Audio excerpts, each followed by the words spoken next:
Salutations, happy Kwanzaa, Merry Christmas in advance. If you can't talk to women, there's a very specific progression system that you need to follow. This is the exact structure, framework that I give my clients, and this essentially is a holistic view of how to go from being invisible to women to actually finding your dream girl in a very tangible way. And I'll tell you right now, if you're skipping steps in this process, that's exactly why you're stuck in the same situation, and that's also exactly why your dating life hasn't improved or shifted at all in the last 5 years. So let me show you where you are and what you actually need to focus on at every stage. What nobody tells you about building confidence with women is that it's not something that can just instantly happen. It's not about any kind of perfect line. It's not about any kind of specific particular tactic. It's skills that you need to build in each level. And it's knowing what level that you're at in your progression and actually building the skill that is applicable to that level. A lot of guys will message me saying that they want a girlfriend, but they can't say hi to a random barista. Does that make any sense? No. And that's why they continue to fail. But the best part about this process is that the whole thing will continue to get easier. Dating is like a snowball. It's a lot of effort at first. It's very heavy at first, but then you push it down the hill and it gets easier without effort. Your dating life will start to build its own momentum. So let me go and actually break down the exact progression. So if we look at stage 0, maybe this is where you're currently at. You're invisible to women. You have no options. Talking to a girl feels like your heart's gonna drop out of your ass. You have a very scarce and a very boring dating life. The first stage here is purely about getting socially warmed up. This is the process of desensitization. If you've never approached a girl before, or maybe you did once and you just got rejected and quit, then you're at stage 0 and the next target is simply stage 1. For you to be socially incompetent, but then expect to walk up to a hot girl and get her number and pull her on a date and make her your girlfriend. It's like if I went to the gym and tried to bench press 500 pounds. Like, it's just not gonna go well. It's not gonna be sustainable. So what I recommend for my clients and just everyone in general is before you even try to talk to that random hot girl that you see, get calibrated, get desensitized to just random social interactions. Talk to old ladies that you see, talk to old men, talk to random people, talk to guys. What I tell my clients specifically is to go outside, compliment 10 random people. Can you actually do it? Because if you can't do it, what are the odds that you can actually sustainably approach attractive women and actually convert those interactions? Very low. And this is as simple as just saying, hi, I like your jacket. Hey, I like your hair. Hey, I hope you have a nice day. You don't need to overcomplicate it. And if you actually do this, what you'll see is that some people will reciprocate the compliment. Some people will ignore you. Some people will just say thank you and just take it in. And some people may actually have an adverse reaction to your compliment. And that is the whole point. Compliments in these micro random social interactions are essentially a microcosm of approaching itself. It's the same thing when it comes to approaching a girl. You might get rejected, you might have a positive interaction that doesn't close, and you might have a positive interaction that does close, or you might just have a totally negative interaction. So what you're doing here is training your brain to understand that people's reactions don't necessarily reflect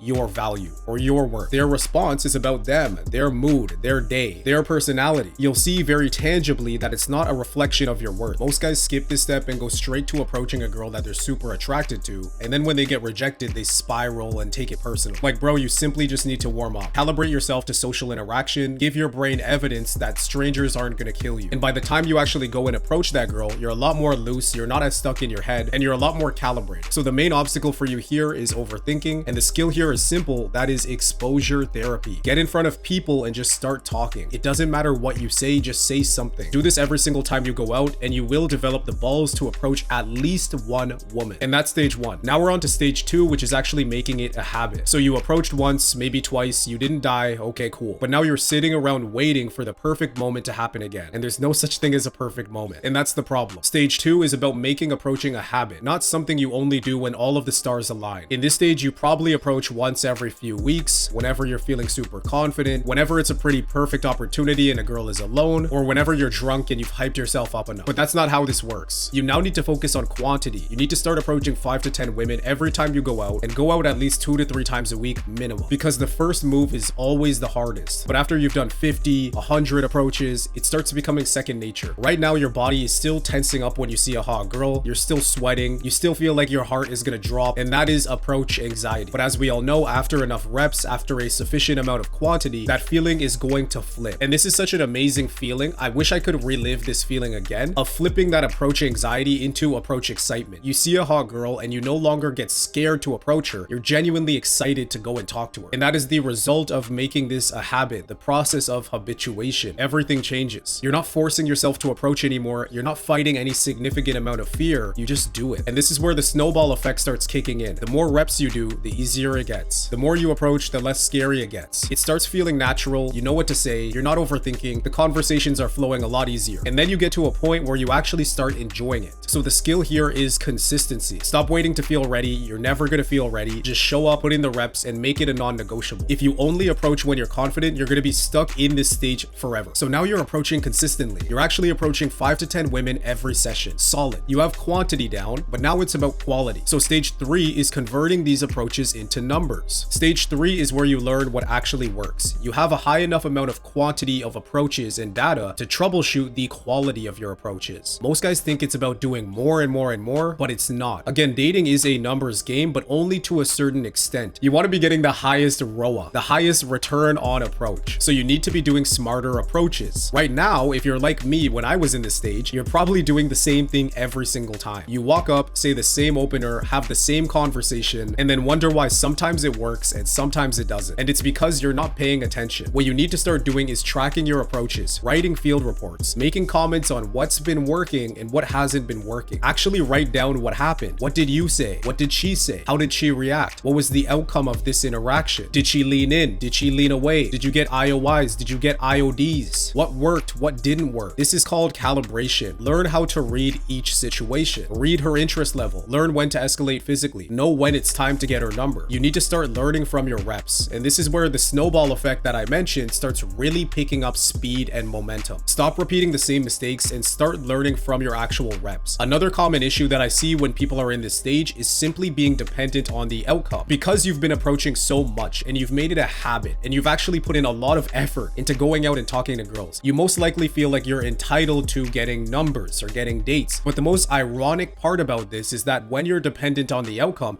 you're often not going to get the outcome that you want. You could be doing a lot of volume. You could make approaching a habit. But if you're fully dependent on the outcome of your interactions, if you got the number, if you closed, then that means that if you have a bad day or you have a bad week or you're getting rejected very often, one, you're not going to be able to stay consistent, but two, that means that women still have power over you. And being outcome dependent in this way, ironically, is actually going to cause you to get worse outcomes. This is where you need to fully internalize the skill of outcome independence. Learn how to have fun in your interactions. Learn how to self-amuse at the same time as actually calibrating your approach and improving the quality of your approaches. Going from stage 3 to stage 4, you should be able to walk away from any interaction, no matter how bad the rejection is, without it affecting your sense of confidence or your sense of worth. You need to get to a point where you just love the game. It's not even about dates. It's not even about fucking women. It's about self-amusement and having fun. It's about saying stupid shit. It's about making yourself laugh. And that's the main thing that you start actually enjoying, the inputs rather than the outcomes. And when you focus more on the inputs and you actually enjoying the process, ironically, again, you start to get these outcomes that you want. You start getting more numbers, more dates that you didn't even ask for. And this is where that snowball effect that I mentioned really starts to pick up in a stupid way that you probably can't fathom if you're at an earlier stage right now. Because once you start self-amusing, focusing on the inputs, but also improving the quality of your interactions, you're gonna get so many numbers, you're not even gonna know what to do with all of the leads that you get. Everything begins to shift here because you're not approaching from scarcity, you're approaching from abundance. You already have more than enough. You don't need to chase anyone. You don't necessarily need anyone in particular. So when you approach that next girl, you're not desperate. You literally couldn't care less if you get her number, if you get rejected or anything. You don't care. You have more than enough at home, bro. And women can actually feel this energy that you don't care about the outcome. And it's a very rare trait that most men do not have. And that makes you way more attractive. And this is the real compounding effect. You might not like what I'm about to say, but it's just the truth. The more numbers you get, the less you care about each individual girl. And the less you care, the better your interactions become. Because if she says no, it's like, cool, like I'm on to the next one. That is tangible abundance, and that is embodying the abundance mindset. And you build that abundance by, again, learning how to self-amuse, focusing on the inputs rather than the outputs, and also calibrating, improving the quality of your approaches. Okay, cool. You're now at a stage where you're getting like 10 to 20 numbers a week, maybe even more. You have more than enough. But why are they not converting into dates? Maybe she's ghosting you, or she's giving you the I'm busy excuse. Maybe the conversation just dies. This is stage 4, and the skill here is simply texting without being desperate, knowing how to lead on text. The problem here is that you think that getting the number is the win, but it's not. The number is just the start, but now you actually need to take her out, or you actually need to pull her. And most guys completely fuck this up with their texting. Believe me, I've seen it. A lot of guys will send paragraphs, Bible verses, or they'll ask boring questions like, how was your day? What did you do today? And then they wait 3 hours to respond because they think it makes them look busy and high value. Just stop. Here's how you actually want to text in this stage. Keep it short. Your goal is to set up the date in like 3 to 7 messages. That's it. Don't boringly ask her about her her day. You don't need to have a full-on fucking conversation, full-on date through text. That's boring. You don't want to be her texting pal. You don't need to tell her everything about you. That's what the date is for. It's just about leading this connection that you've built in the approach into an actual date. Texting is just the vehicle from the approach to the date. Do not forget that. Be playful, tease her a little, and then set the date. One of the keys here is not to fold when she gives you an objection. If she says, I'm busy this week, then you say, okay, cool, hit me up when you're free. It's all about not dropping the ball and carrying the same energy that you had in your approach into texting, because this is where your abundance from stage 3 actually starts to pay off. At this point, you do actually have other girls who are texting you. So you're not sitting there staring at your phone waiting for her to respond. You're texting other girls. You're busy, you have options, you don't care if this particular girl decides to flake. And she can feel that through your texts. Women can tell when she's your only option, but they can also tell when you're abundant. When you text like you have 5 other girls that you're talking to, even if you don't, that is attractive because it shows that you're not prematurely putting all of your eggs in one basket when you haven't even qualified this basket. You haven't even screened this basket. So the skill here is quite simple. Text with confidence. Don't be needy. Text like you're abundant and set the date quickly within 3 days of getting her number, and make sure that you're adequately handling any objection. And if she flakes, okay, cool, on to the next one. You have options. This is where your mindset towards dating really needs to evolve and be dialed in. You're going from a mindset of being needy and trying to win girls over and trying to get girls on a date to being the selector. You need to start thinking, what can I actually benefit from this girl? How can this girl contribute to my life? Why does she deserve to go on a date with me when I have all of these other options? You have the tangible abundance to stop thinking like a beggar and actually start thinking like a chooser, because you are a chooser at this point. So now that you've dialed in your texting and you have the right abundance mindset when it comes to communicating with women, it's time to actually think about what are the next steps. What do you want? Maybe now you're going on 2 to 3 dates a week. You're going on more than enough dates, but what do you actually want out of this? What is it that you desire? A lot of guys in this stage just want casual relations, but a lot of the time they're not closing these girls, or they're ending up on the friend zone, or they're unable to get second dates or third dates. This is stage 5, and the skill here that is needed is selectivity and escalation. Let's talk about escalation first. A lot of guys at this stage are still scared to physically escalate. They go on the date, they have a good conversation with the girl, maybe they made her laugh a bit, but then they go home wondering why she's texting them about how she didn't feel a spark. And that's most likely because you didn't escalate. In a calibrated, socially competent manner, you need to be touching her. Light touches on her arm, putting your arm over her shoulder, doing a prolonged handshake, going for a big hug, sitting close to her. If you're not doing that, there's a much higher likelihood that you stay in the friend zone. Women need to feel physical tension. Ultimately, that is the bridge between platonic relations and sexual relations. So if your goal is casual relations, building a rotation of girls, you need to get better at physically leading her, planting a seed for the pull, physically escalating, leading the interaction, handling objections that you're gonna get if you're trying to pull. All of these particular factors when it comes to escalation, objection handling, pulling girls is very complicated. I can't include it all in this video. If you need additional guidance when it comes to getting better at physical escalation on dates, being smoother when pulling girls, handling objections, handling shit tests, in order to get more casual experience or build a rotation of girls, click the link in the description to book in a call and see if you actually qualify for our mentorship program. But typically when all is said and done and you've had your good fair share of casual relations, you're gonna get to the point where you crave something deeper. And the skill that's needed here is selectivity and screening. At this point, you've gone on enough dates to realize that not every girl is worth your time. You've gotten this myriad of experience with a bunch of different types of women to pin down accurately what traits you want in your ideal desired partner. You realize now that some girls are high maintenance, some girls have red flags, some archetypes of girls just aren't a good fit for you. And that's okay. That's the whole point of this process. The whole goal of this wasn't to chase every girl. It was to reclaim your power in the realm of modern dating. You get to be the chooser now. You get to be selective. You built yourself into the man who has options, who knows how to choose the right woman when she comes along. And she inevitably will come along since you're following this trajectory. So now it's about not being afraid of walking away. Don't be afraid of saying no to a second date if she's not up to your standards. You're allowed to have standards now. And the beautiful part is that by this stage, you're not desperate anymore. You don't care at all. You have abundance, you have confidence, you know your worth. So what I've recommended for my clients, and this has worked really well, it's helped multiple clients find their ideal girlfriend, is building out an ideal girlfriend criteria. What are the traits that you want? What are the traits you don't want? What are the non-negotiables? And what are the deal breakers? It's a bit autistic, but figure out exactly what you want in your ideal person. And that way it's going to be so much easier to screen through the girls you're talking to and find the ones that are actually suitable for you and can genuinely contribute to your life in a positive way. And when you do find that girl that's high quality, now you'll know what to do. You're not going to fuck it up by being needy. You're comfortable, you're secure, you lead the relationship. And that's the whole goal. Not being some player who's collecting numbers until he's like fucking 50. That's sad. The goal is to become a man who is totally independent from validation from women. Someone who can genuinely show up as his best self when the right woman comes along. So if you watch to the end, shout out you, and just remember the snowball. Everything compounds. Everything gets easier. The more you approach, the easier it gets. The more numbers you get, the less needy you are. And the less needy you are, the better the results. So don't quit at stage 1 or stage 2. That's where everyone quits. Stay consistent, put in the reps. Everything will get easier. Now, if you want the full system on how to actually go from being invisible to women with 0 options to actually finding a long-term fulfilling relationship, and you want the guidance to actually help you every stage of the way and hold you accountable so you can do what you need to do to progress through the stages, get out of your current situation, and actually achieve your desired dating life, click the link in the description and you can book in a call and see if you qualify for our mentorship program. Let's stop overthinking and actually start doing. Catch you in the next one.